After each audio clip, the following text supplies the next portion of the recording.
Olá, nós daremos continuidade à nossa aula de panorama bíblico do Novo Testamento, hoje vendo a segunda parte do livro de Apocalipse.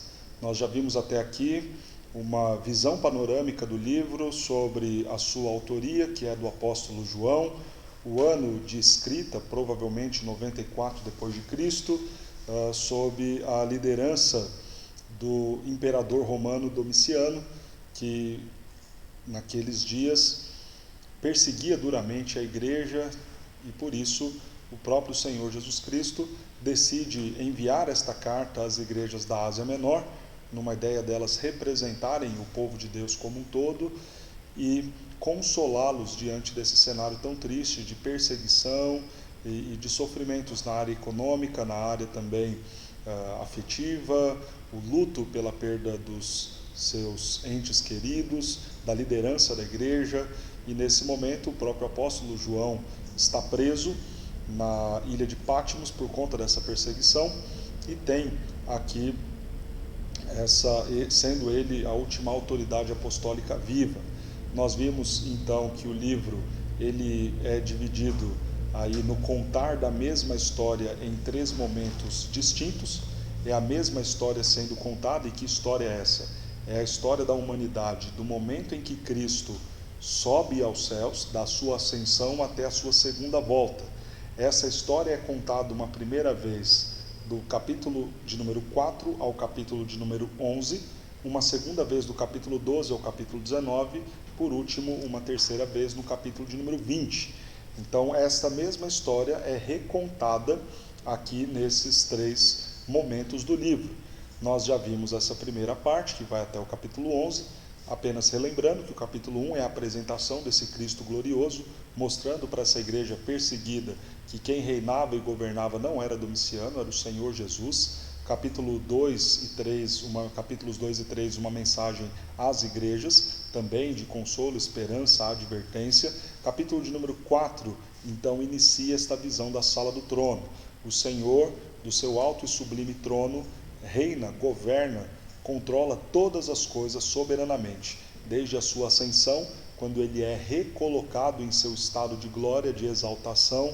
Então ele foi elevado às alturas para assumir o seu lugar no trono, e essa história é contada até o momento da sua segunda vinda, quando então ele voltará para resgatar a sua igreja e trazer juízo sobre aqueles que se opuseram a ela.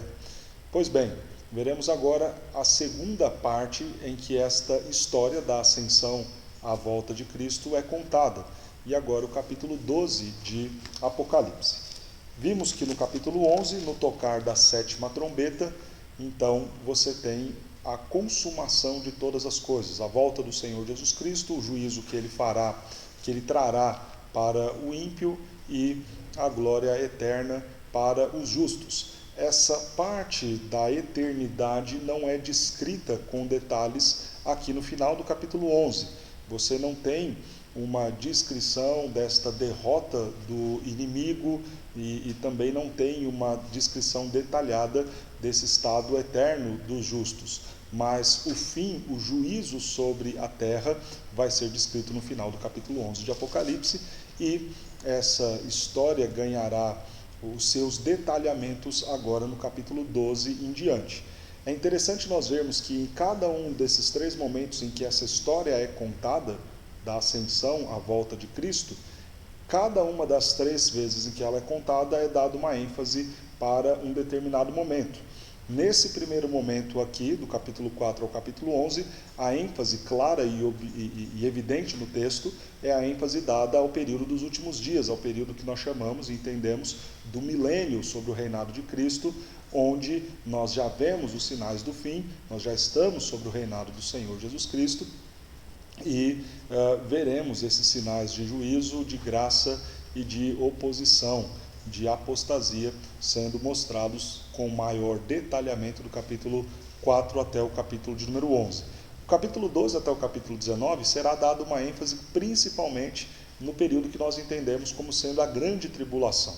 Então, o início do capítulo 12 é uma menção muito rápida a esse iniciar da história que vai dar ascensão até a consumação.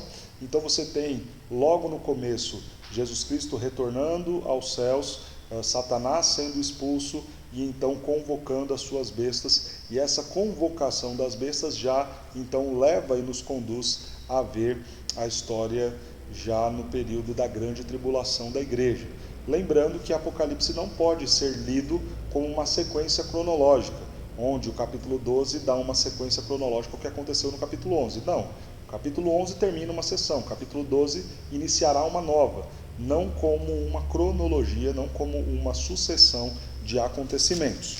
O capítulo 12 então começa mostrando a ilustração, né, a figura de linguagem para a mulher e o dragão, onde a mulher representa a igreja do Senhor e o dragão Satanás. É interessante vermos que desta mulher vem o descendente Jesus Cristo. Então, quando você ouve da mulher vem o descendente, não pense mulher a figura de Maria, mas entenda a mulher aqui como sendo esse povo de Deus que vai ser tido como igreja. Observe comigo aqui o verso de número 5. Nasceu-lhe, pois, um filho varão, que há de reger todas as nações com cetro de ferro, e o seu filho foi arrebatado para Deus até o seu trono. Veja que aqui não há detalhamento nenhum da obra do Senhor Jesus Cristo. Apenas diz que do povo de Deus, a identificação da mulher, veio o descendente que esmagaria a cabeça da serpente, vem o descendente que vai reinar, ele é arrebatado pelo Pai, então é levado à ascensão, já está no trono, de lá governa todas as coisas. A mulher, porém, fugiu para o deserto, mostrando a ideia desta igreja que foge agora por conta da perseguição por parte da serpente, onde lhe havia Deus preparado lugar para que nele a sustentem durante 1260 dias. Olha que interessante, nós falamos que a igreja proclama com liberdade e com toda ousadia na figura das duas testemunhas. Que figura é essa que nós identificamos como sendo as duas testemunhas? A igreja. Durante quanto tempo as duas testemunhas vão falar e testemunhar de Cristo Jesus? Durante 1260 dias. É exatamente o tempo em que esta mulher, a figura novamente da igreja, está no deserto, preservada, guardada pelo Senhor. Porque nesta ideia do deserto, ali é onde o Senhor está protegendo, guardando, é onde a igreja está proclamando vitoriosamente a palavra do Senhor. O que acontece no céu? Quando que Satanás, então, vai ser aí expulso, trancado, amarrado aqui em Apocalipse? No momento deste entronamento de Cristo. Cristo morre na cruz, a sua morte, a sua ressurreição marcam a vitória, por fim, de Cristo sobre Satanás. Ele agora está expulso do céu, é a descrição a partir do capítulo 7, não podendo ele fazer nada contra o Senhor Jesus, não tendo mais ele espaço para uma batalha no sentido celestial. O que ele faz? Vai para a terra em direção à igreja para persegui-la, para fazê-la sofrer. Então, logo nós vemos no capítulo 13, como que Satanás vai causar este dano para a mulher. Ele vai fazê-lo por meio das suas bestas, a que emerge do mar e a que emerge da terra. A besta que emerge do mar, no capítulo 13, é uma representação de governos que vão se opor contra a igreja.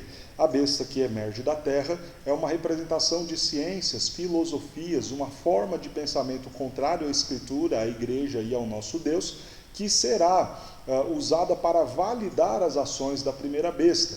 Primeira e segunda besta, então, formam em conjunto agentes de Satanás que vão agir neste mundo para perseguir, maltratar, perverter a humanidade.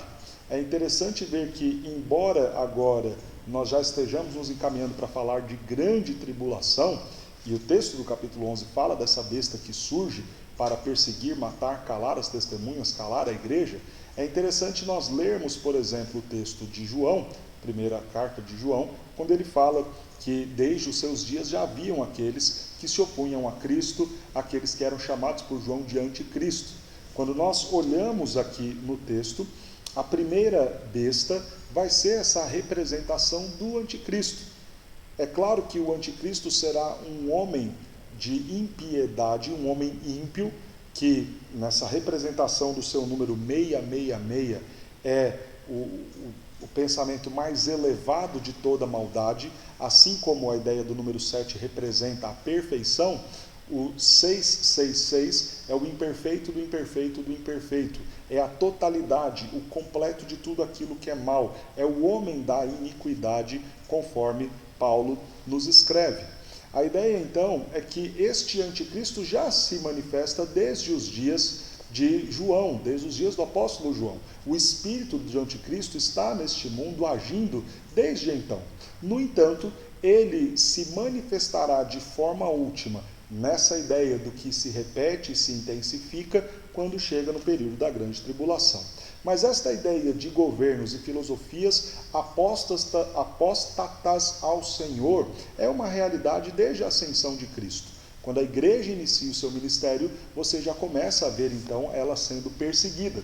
O que nós vemos dentro do texto de Apocalipse é que esta perseguição para a igreja, embora ela exista desde a ascensão, ela só se completará neste processo de repetir e intensificar mais próximo do fim, no período que nós chamamos de grande tribulação.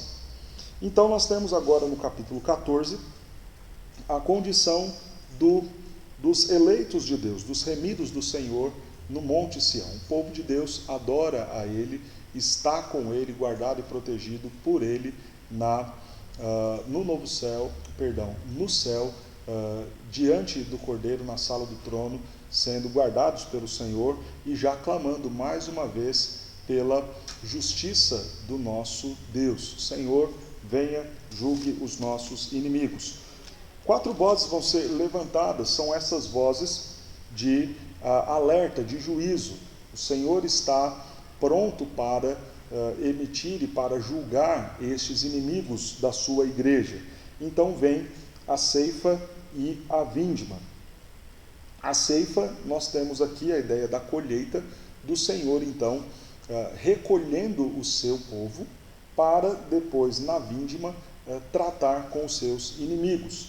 Você tem então aqui a figura, recontando a história de uma igreja que está lá no deserto, protegida, guardada, proclamando ao Senhor. É o mesmo período do capítulo 4 até o capítulo de número 11. Esta igreja proclama, adora ao Senhor, bendiz o nome do Senhor, até que chega um ponto em que completam-se os seus dias. Satanás agora pode tocá-la. Como que ele faz? No capítulo 13, por meio dos agentes dele, as 2 bestas, governos e filosofias. O que os céus estão dizendo nesse momento? Senhor, exerça o seu juízo. E qual a resposta do Senhor? Ele recolhe os seus para depois causar o dano sobre este ímpio. Então chegamos no capítulo 15, em que teremos os flagelos. Os flagelos já são o juízo de Deus sobre os ímpios. Quando a igreja já então está fora desta condição de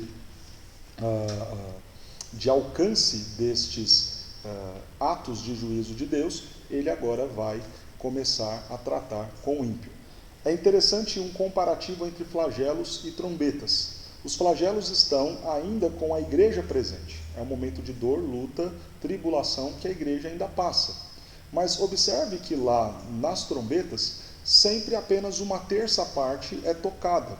1/3 parte dos rios, dos mares, da terra, dos seres celestes. Essa ideia de 1/3 parte apenas sendo tocada é porque os outros 2/3 são a parte do povo de Deus sendo preservado e guardado pelo Senhor. No entanto, agora que na ceifa o Senhor já recolheu os seus, ele vai exercer o seu juízo e não haverá sobra, não haverá mais misericórdia. Quem está na terra neste momento? Apenas os ímpios. O que nós veremos aqui no capítulo de número, final do capítulo 14 e agora o capítulo de número 15, é justamente, capítulo 15 e 16, é justamente então aquilo que resumidamente foi contado no final do capítulo 11. No final do capítulo 11 de Apocalipse, nós temos a história sendo contada pela primeira vez, onde aparece a figura da igreja sendo calada, depois essa igreja sendo ceifada, o arrebatamento, e depois vindo tocar da 7ª trombeta o juízo de Deus. Isso vai ser recontado aqui a partir do capítulo 15, com o juízo do Senhor, os flagelos vindo sobre os ímpios. Capítulo 16 começa então, o primeiro flagelo vem sobre a terra, ele atinge agora a terça, a sua taça, né, pela terra, são 7 flagelos e 7 taças. A taça é lançada sobre a terra. Os homens passam a ser portadores da marca, os homens portadores da marca da besta e os seus adoradores agora passam a ter úlceras malignas perniciosas. Depois você vai ter a segunda taça, o segundo flagelo, sendo lançado sobre as águas do mar, o terceiro sobre as águas doces dos rios, o quarto derrama a sua taça sobre o sol e também atingindo aí os astros celestes. Então você vê que do primeiro flagelo, que também é tido, né, o flagelo e a taça da ira de Deus sendo derramada. Os flagelos e as trombetas são iguais no que atinge os 4 primeiros. No entanto, nas trombetas, com 1/3 sendo preservado por conta do povo de Deus, que agora não há necessidade de preservação de nada, é toda essa taça de ira sendo despejada e derramada, porque já não há mais o que preservar, a igreja já está guardada pelo Senhor. O 5º flagelo, então, é derramada sobre o trono da besta. Então agora essa ira de Deus vem sobre a grande liderança desses que foram os agentes de Satanás. O 6º flagelo vem para marcar aí a destruição e a derrota deste reino, deste império. Então as nações que foram enganadas por esta liderança que estava a mando de Satanás, a figura do anticristo, se revoltarão contra este grupo, se revoltarão contra este império do mal que os enganou, que os perverteu. O 7º flagelo, então, é derramado de forma última, agora sobre o trono do próprio anticristo. O Senhor vai derramar a sua ira sobre toda a terra. Veja que é uma progressão. A terra, os rios, a terra, os mares, os rios, os seres celestes, o trono da besta, os inimigos dela, aliás, os aliados dela, e depois, por fim, sobre toda a terra. No capítulo 17, nós temos um detalhamento da figura deste trono da besta, que anteriormente vai ser descrito no 6º flagelo. E ele é chamado da Grande Babilônia, a Grande Meretriz. Essa Grande Meretriz é apresentada, então este governo de Satanás vem à semelhança do que foi a Babilônia, pervertendo, conquistando com grande força e maltratando o povo de Deus, mas será destruído. O anúncio desta queda vem no capítulo 18, então você tem no capítulo 18 o anúncio de juízo de Deus, os admiradores desta Babilônia, deste império governado pelo anticristo, pelas bestas, têm os seus admiradores, os que dependiam dela, e todos eles lamentam, porque percebem que foram enganados. No capítulo 19 nós temos o júbilo no céu, porque o povo de Deus está adorando, contemplando, louvando ao Senhor, enquanto o juízo de Deus está sendo derramado. E no capítulo 19, então, efetivamente a destruição completa destes inimigos e desses agentes de Satanás. É importantíssimo nós nos atentarmos para isso, que o que é descrito no capítulo 16, 17, 18 e 19 é a forma detalhada de tudo aquilo que está no finzinho do capítulo 11. Então é a mesma história, com um enfoque, com um detalhamento de uma outra parte. É como se contasse a primeira história e Jesus chegasse para João e para a igreja e falasse: deixa eu explicar com um pouquinho mais de detalhes como vai ser essa destruição. Então é muito belo nós vermos esta mensagem de consolo do Senhor para a igreja, ele tratando no detalhe de mostrar e garantir o juízo dele sobre esses inimigos da igreja. Imaginem uma igreja que está sofrendo com esta dura perseguição. Pedro vai interpretar Roma como sendo a Babilônia, e aí esta igreja que já recebeu a mensagem de Pedro, que vem da parte do Senhor, recebe a mensagem de Jesus, dizendo que esta grande Babilônia vai cair, de que ela terá algum tipo de sucesso, de que ela conseguirá enganar as nações, perverter as nações, mas de que o juízo de Deus era certo, e mais, de que eles não experimentariam esse juízo porque já estariam com o Senhor Jesus. Então nós temos aqui esta mensagem de consolo à igreja a partir da certeza da queda dos inimigos do Senhor e da sua igreja. Capítulo 20, o que nós temos? O recontar da mesma história. Então, um trecho importantíssimo que fala sobre a questão do milênio, que gera muitas e muitas discussões, será descrito aqui e vai nos fazer entender. O que é o milênio? O milênio é esse tempo que nós vivemos hoje, o tempo em que Satanás está preso, inativo? Não, mas limitado na sua principal função. Qual é? A de enganar os habitantes da terra. Nesse momento ele não pode fazer isso, por quê? Porque a igreja está testemunhando e proclamando a verdade.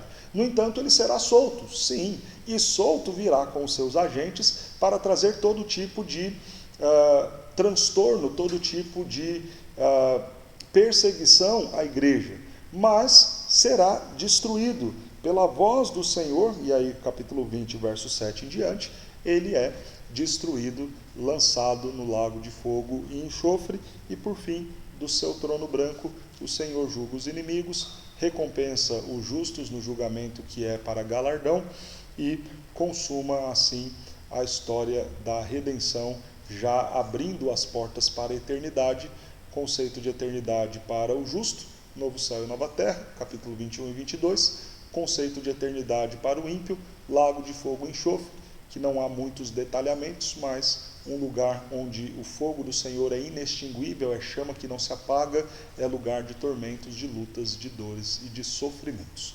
Então nós temos aqui a visão panorâmica da mesma história contada 3 vezes, capítulo 4 a 11, capítulo 12 a 19 e capítulo 20. Capítulo 21 e 22, o estado eterno dos justos, novo céu e nova terra.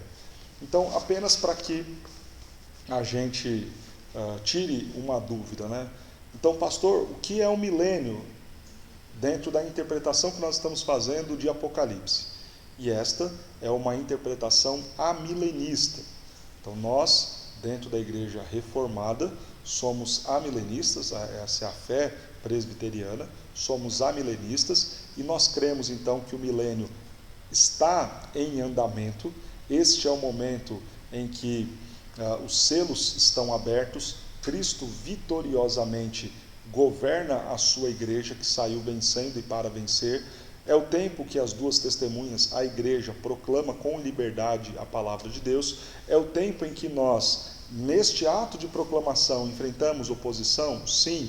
Vemos os sinais de juízo de Deus? Sim. E esses sinais de juízo não significam que Deus está ausente, muito pelo contrário, significa que Ele, como Rei e Senhor, protege a sua igreja, garante a proclamação do seu reino e ao mesmo tempo exerce o juízo dele sobre o ímpio, preservando sempre os seus, porque sempre nesse tempo em que nós vivemos do milênio, 1/3 é atingido e 2/3 são preservados por conta dos eleitos, daqueles que fazem parte do reino de Deus.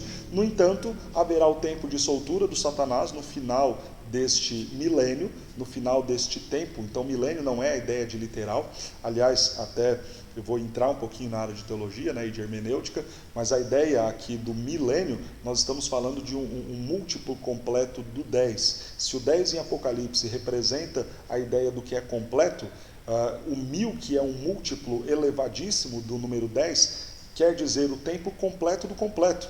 E é simples entender essa ideia do completo quando a gente lê o capítulo 11, que talvez seja uma grande chave para a compreensão do milênio, a ideia das duas testemunhas. Porque lá fala, quando tiver-se completado o testemunho, ou seja, o completo do completo, a missão completada, o tempo necessário foi dado para que a igreja cumprisse e exercesse a sua missão.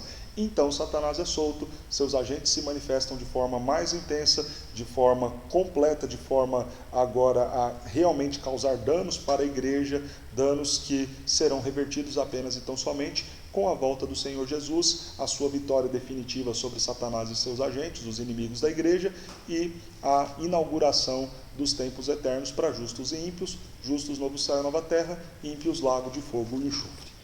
Capítulo 21 e 22, você tem a descrição do novo céu e nova terra, falando como viveremos e como será, então, um tempo glorioso para nós. Veja, então, que nós temos em Apocalipse uma mensagem completa de consolo para a igreja. Se você lia Apocalipse com medo, com assombro por conta das figuras de linguagem que há aqui e que foram necessárias para a preservação do povo de Deus, não faça mais isso. Leia Apocalipse com uma mensagem consoladora. É o Senhor consolando o seu povo, falando que Ele está no trono, que Ele está governando, cuidando de cada uma das coisas, dos acontecimentos que estão vindo. É uma mensagem do Senhor falando que até o juízo que estamos experimentando é o juízo que vem dEle. Experimentando nós não, experimentando o ímpio. É o juízo que vem da parte dEle, é o sofrimento que é permitido por Ele. E tudo isso vem para que nos dê o sinal da sua volta. Desperte em nós vigilância, desperte em nós esperança, até que efetivamente Ele venha. E quando estiver próximo da sua chegada, ainda que com dores, sofrimentos, ainda que passemos pela grande tribulação, esses dias e esse tempo será abreviado, porque o Senhor voltará e garantirá a vitória final do seu povo e o juízo, a derrota, a destruição dos seus inimigos. Que mensagem consoladora, que Apocalipse represente isso para mim e para você, e que mensagem consoladora, que traz paz, falando do estado eterno onde viveremos com o nosso Cristo. Que isso te conforte, te ajude e te traga paz nos tempos em que nós vivemos de lutas, de resistência para esse nosso trabalho de testemunhar e proclamar.